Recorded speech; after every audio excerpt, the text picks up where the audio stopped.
And a very happy Thursday to you at 12:06 in the West. It's the John Phillips Show. Mr. Randy Wangs in Culver City. John, why do we never promote a guest ahead of time? Because every time I do that, they bone us. You on Friday were like, hey, next Friday, Antonio Villaraigosa will be here. He pushed to next week. Yesterday, you told everyone that you'd be driving in studio to sit down in person with Spencer Pratt, and he moved to next week. Okay, let me try a trick and see if this works. Hey, everyone, your taxes are due on April the 15th. Do you think that means we get to pay in September?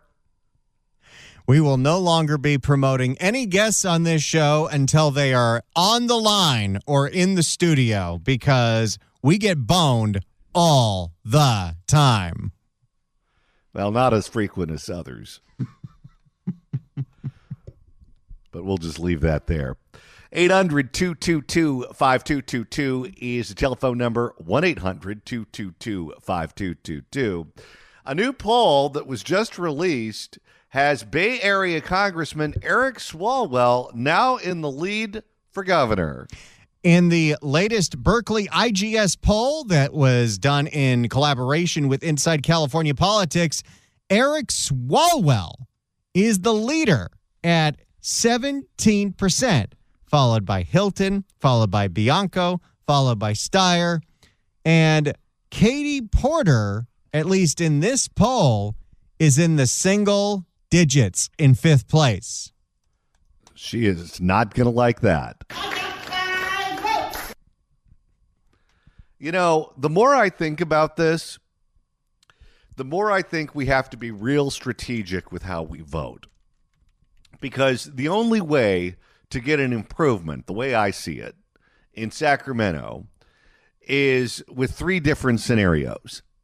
Scenario one is to get both Republicans on the ballot to shut the Democrats out of the November election.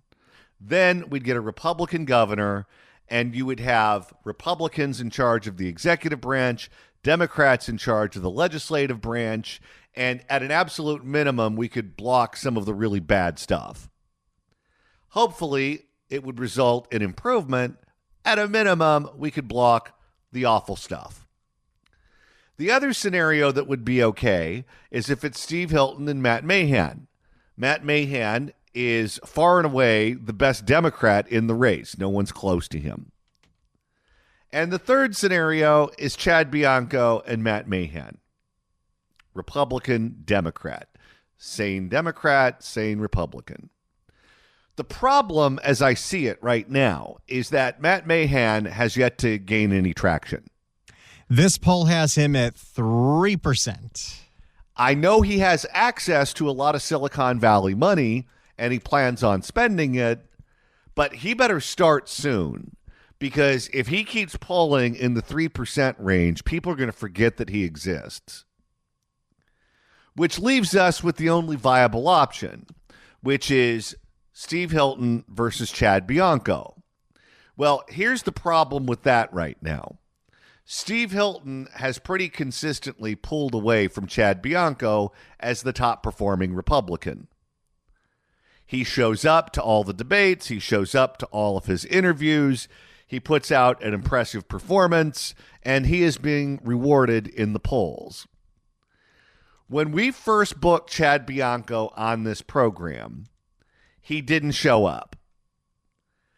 And we offered to reschedule him. He rescheduled for, I think it was a week later. We put him on. He did fine when he was on the show. Some time goes by. We book him again to come on the show. He doesn't show up. We offer him later that day. He can't do later that day. He wants to book it at some point in the future. And apparently they were upset that we mentioned on the air that he was booked and didn't show up. What are we supposed to do? Not mention that, especially when we promote that a guest is about to be on the air? And without getting into the details, it's unbelievably disruptive to our operation to book someone and then not have them show up. And then they go, well, just put me on Tuesday. What does it matter? Well, it matters because we put a lot of time and effort into trying to get this show together.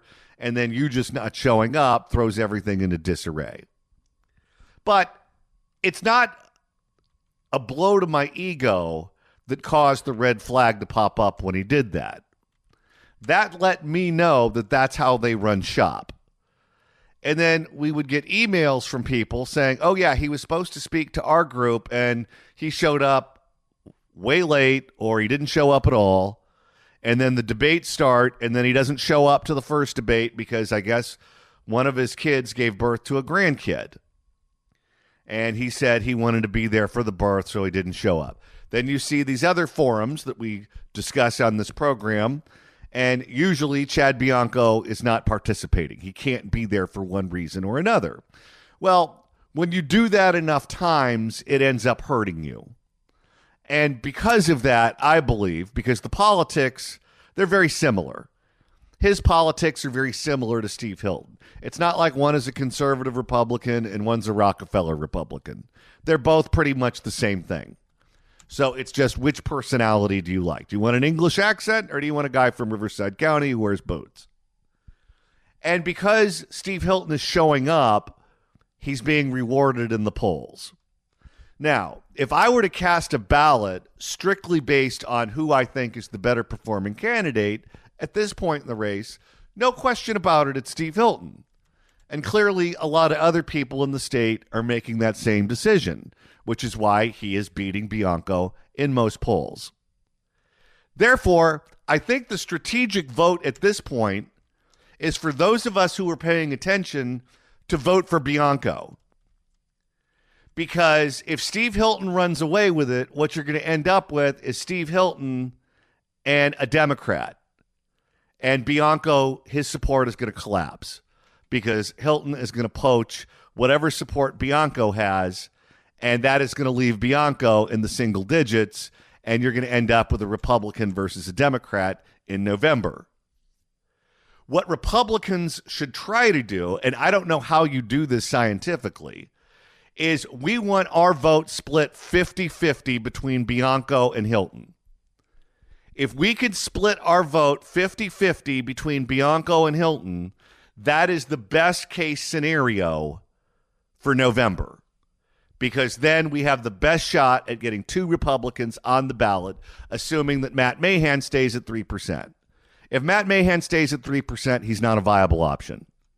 If he starts to gain some traction and he starts to do well, then we can look at this a little bit differently. But the way I see it right now, what Republicans who are paying attention should do is give their vote to the weaker Republican to lift them up. And that right now is Chad Bianco. If he's not going to show up to the events and he's not going to do the work that he needs to do to lift himself up, I guess the rest of us have to do that for him. And if we give our vote to Chad Bianco, then he'll start to poll better in future polls, and then we have an opportunity to have two Republicans on the November ballot. But the way I see things is as this race continues to progress, what you're going to see is Hilton's lead over Bianco is going to widen. Because I don't see Hilton changing what he's doing, and I don't see Bianco changing what he's doing. And if neither one of them changes what they're doing, Bianco's going to get his claw cleaned. So the rest of us have to vote for Bianco at this point to make sure that he doesn't get left behind. Because this new poll that we're about to talk about is a real problem.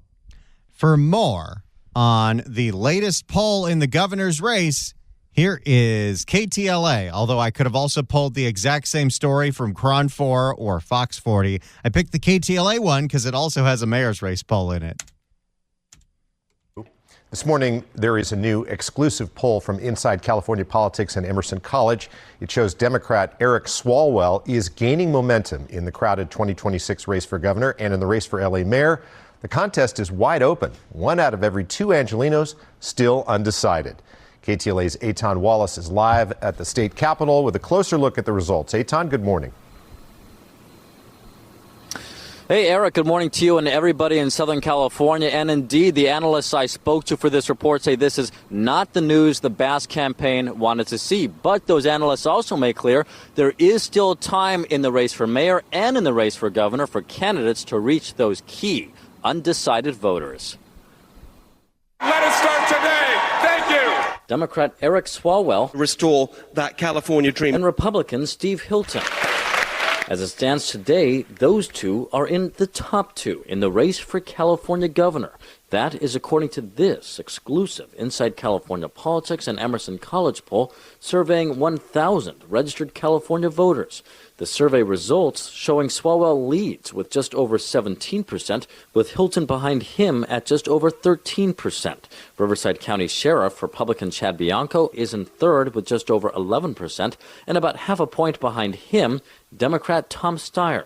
$30 million can buy you fourth place. He's just unlikable.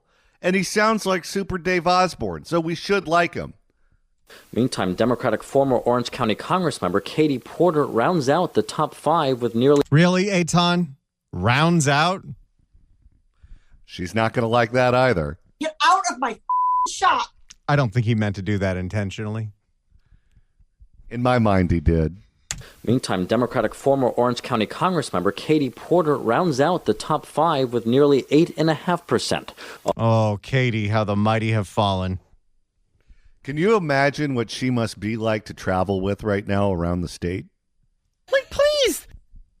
I get to imagine she's quite angry most of the time. And most of that anger, even though it's about Tom Steyer, is probably directed at her staffers.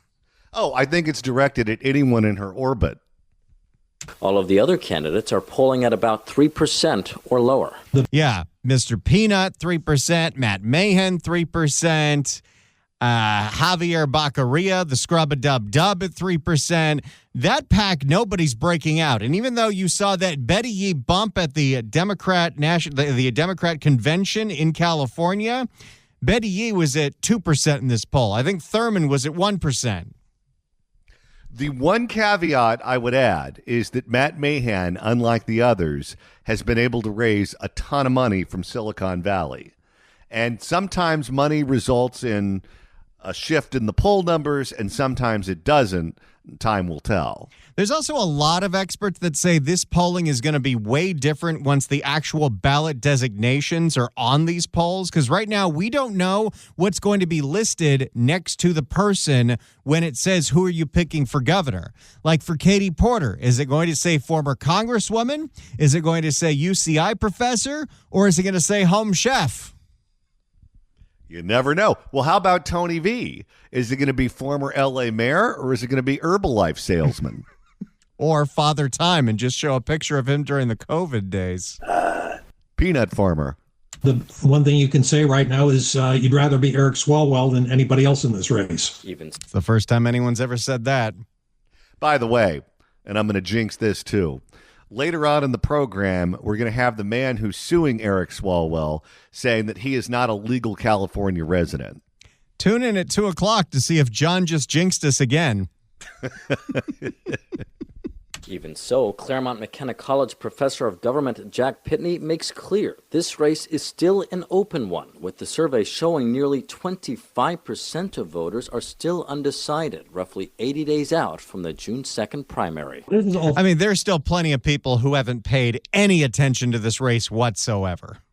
I would say the majority of people. Including Gavin, who didn't pay any attention to it until Rusty Hicks called him and said, dude, you're sucking up all the air in the room. Well, he's different. He doesn't care. This is all far from over. It's early yet. It's March. Most Californians aren't political junkies. They're not thinking too hard about the governor's race yet. He says, let's check in with those average California voters. No, I don't know enough to give you any good information, but good luck finding someone who does. He says that's especially true because this race lacks candidates with the same amount of name recognition seen in previous gubernatorial contests. We had an election not that long ago that featured the biggest name in the world, Arnold Schwarzenegger. Oh, those were the days. Oh, yes, where he was blowing up the boxes. Well, and he wasn't the only big name at that election. Don't forget about Gary Coleman. And Mary Carey. And it's no disrespect to any of the candidates to say you're no Arnold Schwarzenegger. It all comes just over a week since California Democratic Party Chair Rusty Hicks wrote this open letter urging lower polling Democratic candidates not to run for governor amid concerns the crowded field of Democrats could split the vote. And the only one that said yes to that was Ian Calderon.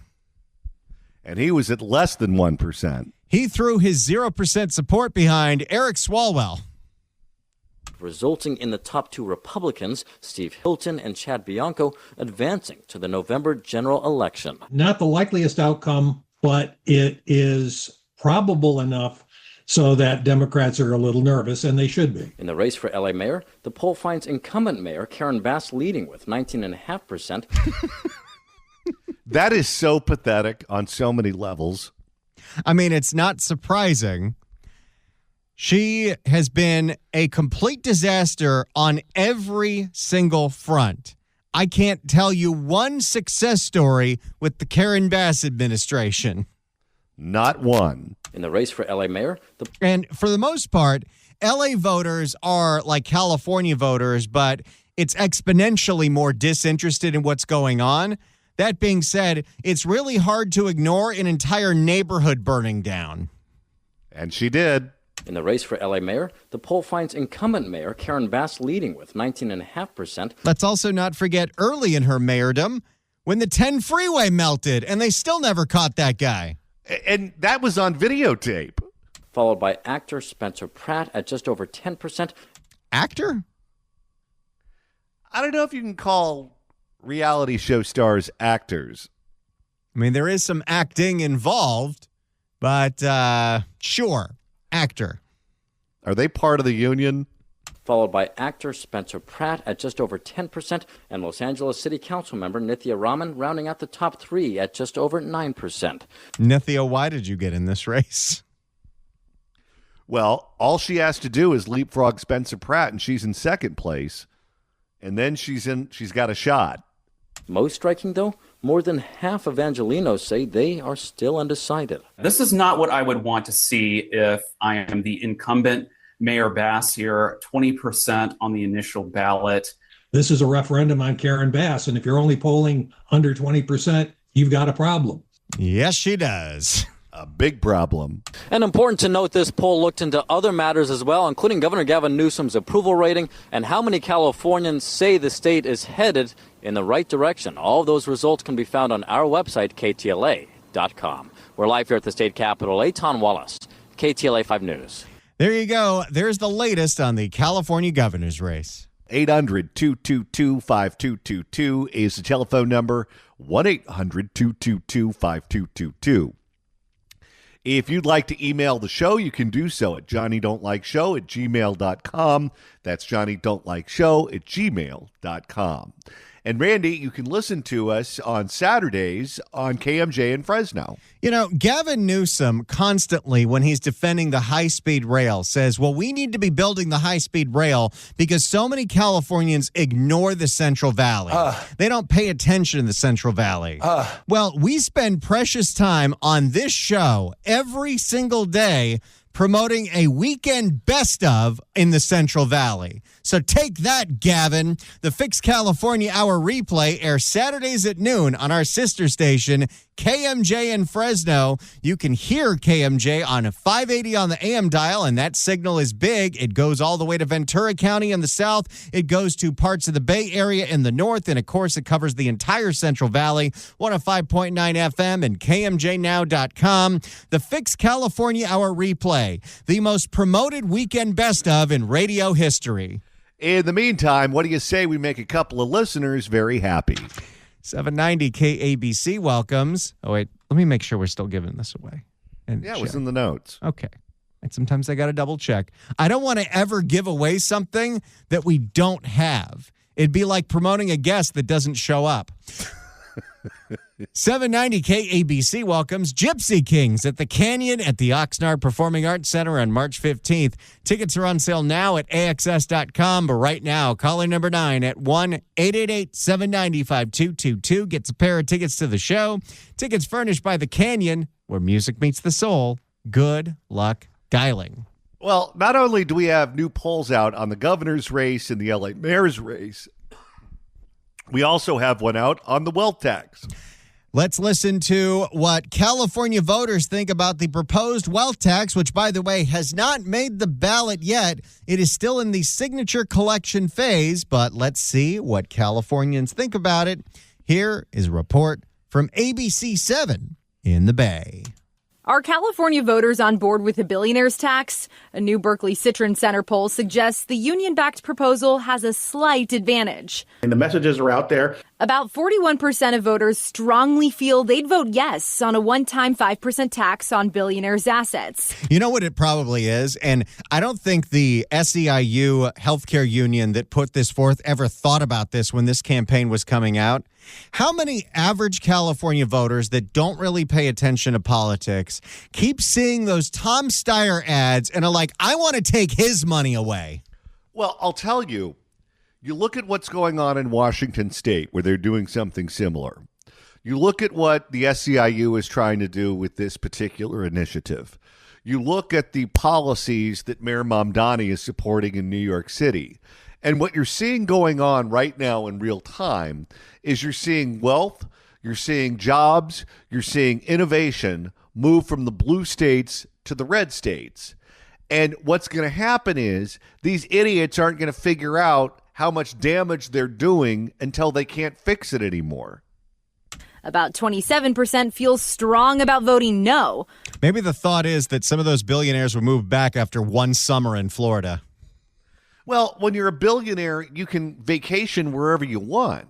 Just because your residency is in Florida, as we've learned from Eric Swalwell, it doesn't mean you actually have to live there 24/7. You can travel wherever you want. About 27% feel strong about voting no.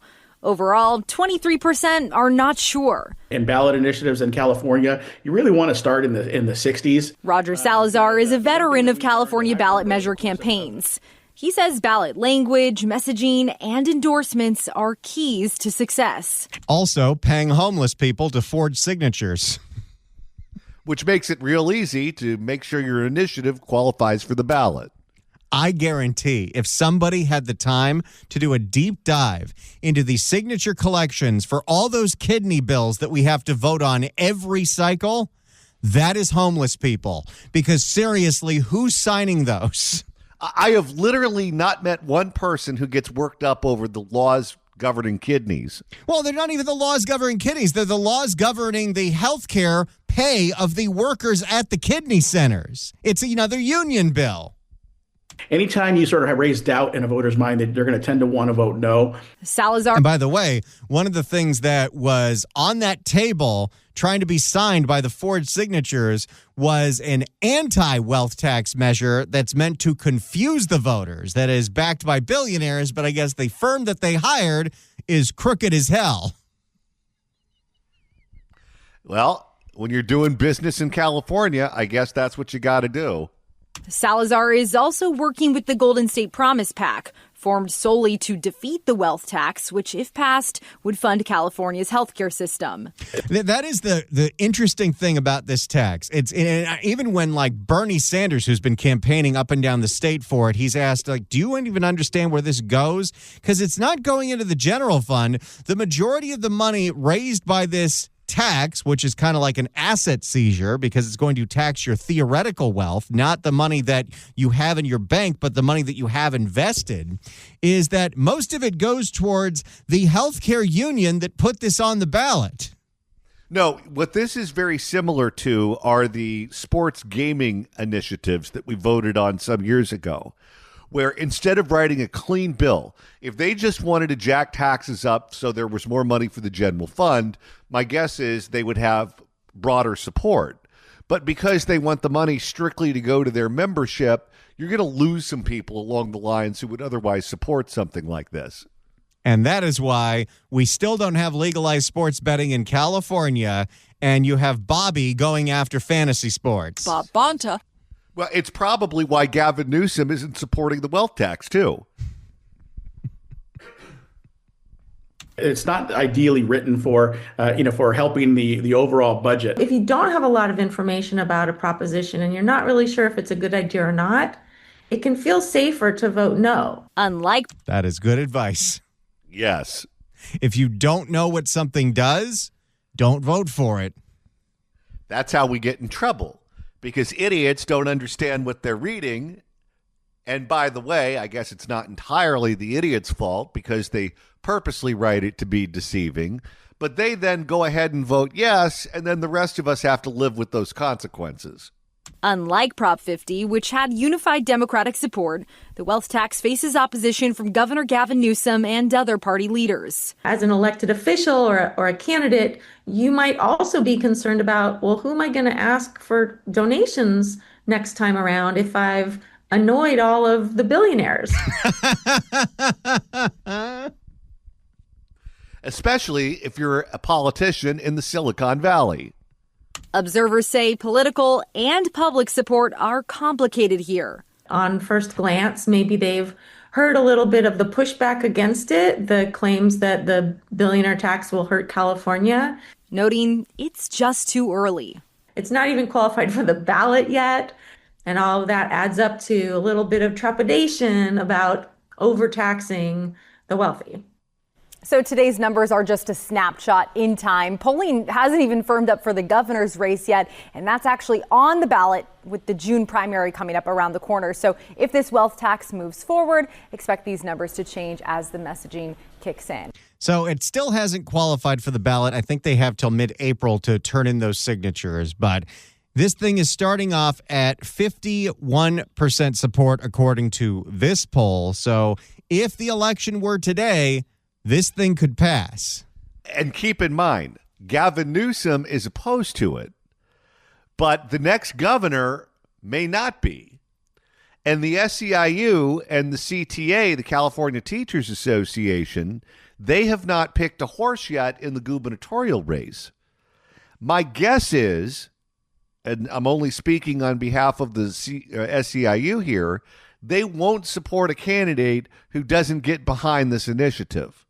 Well, and Katie Porter might be that candidate, and she might do it to specifically take Tom Steyer's money away from him. Well, she is bitter. The one thing that Californians have in common with Katie Porter, nobody likes Tom Steyer. No! That is very true. 800-222-5222 is the telephone number, 1-800-222-5222. If you'd like to email the show, you can do so at johnnydon'tlikeshow@gmail.com. That's johnnydon'tlikeshow@gmail.com. And Randy, you're monitoring the mailbag. Sean has written in with an email that I don't think I can read whatsoever. I can describe it in very vague details. No, you can't. All right. I'm not going to. I just read it. I'll just play this drop, and you guys can guess what the email was about. You can smell it right here. Just leave it at that. She wasn't even part of the story, but you say the word, and the bat signal comes out. Let's go to Pete in Santa Cruz. Pete, hello. Hey, thanks, you guys. I listen to you all the time, and thanks. It's an incredible, great show. And whether it's cap and trade or whether it's this billionaires tax, last week I heard a statistic. 40 million people in California and 17 million pay taxes.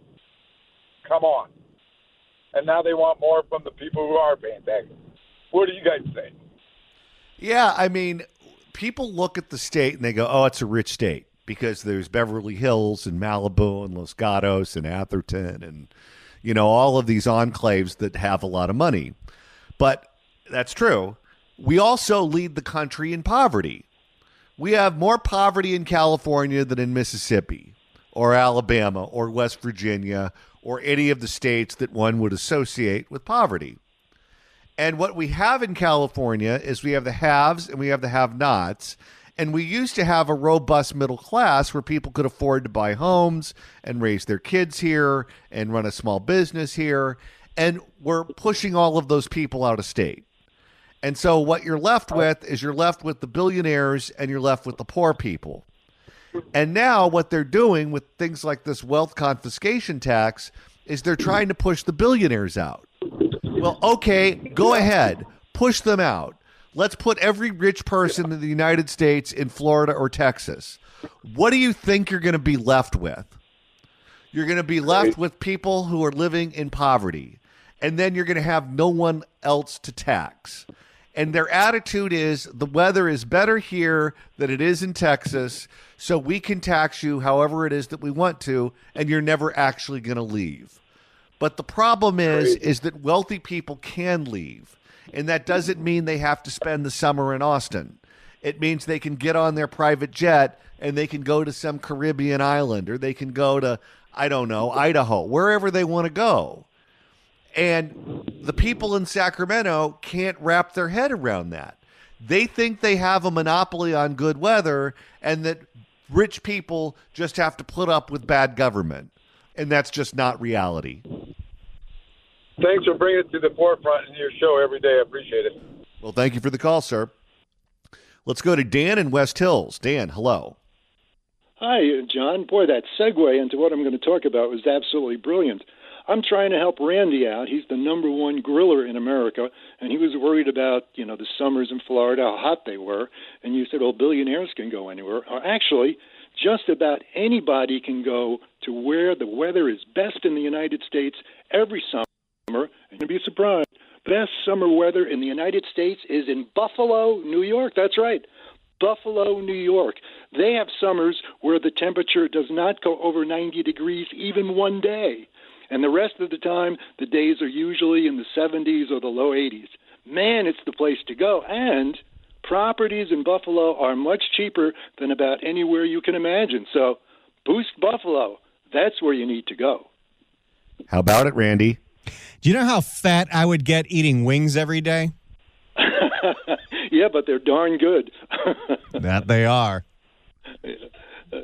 There are other things you can enjoy in Buffalo, too. Besides the wings, they have some wonderful Polish food, and they have a Taste of Buffalo event, which is just magnificent, where they also feature the Buffalo Jills, the cheerleaders from the Buffalo Bills team. Oh, it's a great afternoon. I recommend it. All right. Thank you for the call, sir. You sold, Randy? I think I'm going to pass. All right. Speaking of taxes being jacked up all over the state, they're trying to do it again in Sacramento. In Sacramento, there's an organization that wants to put a sales tax hike for safety improvements to the roads, which you would think, aren't there already taxes that pay for that? For more, here's ABC 10 in Sacramento. A group of Sacramentans is fighting for safer roads. Thank you for joining us. I'm Alex Bell. They are doing it in the form of a ballot initiative that would raise the local sales tax by 0.5%. ABC 10's Becca Hotbecker joins us now in studio with more on this effort. Alex, Sacramento ranks worst among the state's 15 largest cities for speed-related crashes. That's according to the latest data from the California Office of Traffic Safety. A group of Sacramento. How do you get to that statistic? I have no idea. A group of Sacramentans wants to do something about it, but that takes money. It's unacceptable to be the worst city in California, which is typically worse than other parts of the country because we have so many people. He's right. It could be that Sacramento has the worst drivers in the world. And here I thought it was L.A. But traffic is so bad in L.A. that nobody can go over 5 miles an hour. So how bad of a driver could you really have to be? Well, in Sacramento, don't they have both Cervantes sisters? Steve Cohn is co-chair of the Safer Sac Streets campaign, which submitted the city of Sacramento Wait a second. You're telling me the guy who is spearheading a traffic safety campaign's name is Cohn? Sometimes your name is your destiny. Steve Cohn is co-chair of the Safer Sac Streets campaign, which submitted the city of Sacramento Safe Streets and Affordable Transit Measure of 2026. The co-chair is Becky Bollard. Well, how about the biggest contributor, Bob Sigalert? To the city clerk, which has approved it for signature gathering. This measure would help fund safety improvements. Sacramento's sales tax is currently 8.75%. That must be nice. We're about to become over 10 here in Los Angeles. What is it, the Antelope Valley? It is the highest in the nation, and I think it's going to be over 11 after voters will inevitably pass even more sales tax hikes in the county. That's below the statewide average across all cities of 8.96%. It was last raised 7 years ago by a half cent after voters passed an update to Measure U. If the Safer Sac Streets measure qualifies for the ballot and passes, Sacramento's sales tax would increase to 9.25%. About 40% of cities in California already have sales tax rates at or above that level, with 2 cities in LA County reaching as high as 11.25%. Okay. That is Palmdale and Lancaster. If they actually pass this, do you think the roads are going to improve in Sacramento? Or do you think they're just going to fund more hospices in the San Fernando Valley and Somali schools in Minnesota? That's the thing. You know, you look at the sales tax hike for Measure M in Los Angeles, and they said, hey, if you pass this thing in 2018, we're going to build that subway under the Sepulveda Pass. And, well, they haven't even started planning building it yet. Nope. And then if you question them on it, they say, well, we need more money and more time. The state-required minimum sales tax in California is 7.25%. It's about 70 to 75 million a year to start. It'd probably go up if the economy gets better, but that's a lot of money just for the city of Sacramento. As he and the campaign... Unless people start doing all their shopping in Stockton. That's what I'd do. As he and the campaign's website explain, about half the funds will be spent on safer streets, like pothole repair, sidewalk, and bike lane improvements. About half will fund safer, faster transit. That means replacing copper wire for SAC-RT. And then replacing it again after it gets stolen it again. Ensuring more frequent and reliable bus and light rail service within city limits, and the rest will fund independent oversight and transit-oriented housing infrastructure. The measure says What does that have to do with road safety? Nothing. The measure says the funds cannot be used for other purposes. But would voters have the appetite to approve a half-cent sales tax increase? I spoke with John Kupal of the Howard Jarvis Taxpayers Association. He says he doesn't think so. Any discussion of additional taxes in California is going to run into some strong headwinds. He calls a... And John Kupal is so fiscally responsible that laptop is about 50 years old. Okay, what was this guy's name? Cone. Well, you know where he should stick that cone.